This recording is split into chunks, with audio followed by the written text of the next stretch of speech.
Doc, okay lang ba na hindi lagyan ng temporary pasta ang root canal ko? Bumalik po kasi ako kay Doc, pero di niya na nilagyan after session. So, first of all, kailangan respect ko yung dentist mo. Kung yun yung way niya, wala akong magagawa kasi siya yung dentist mo.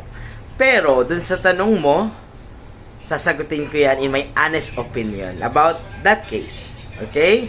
So, ngayon, hindi po okay kung hindi nilalagyan ng temporary. Unang-una, bakit ba nilalagyan ng temporary feeling yung after session pag hindi natapos yung root canal treatment? Kasi po, once na binuksan po ang ating kanal, okay? So, open na po siya. Open na open talaga siya.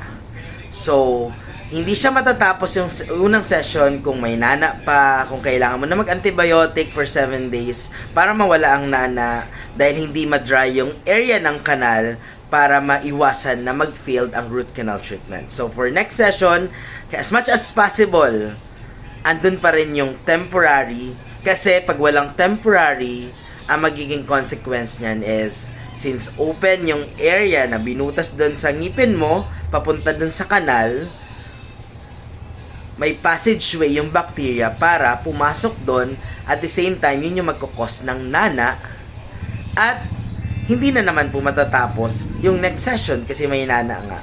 So para sa akin, importante na nandun pa rin yung temporary feeling.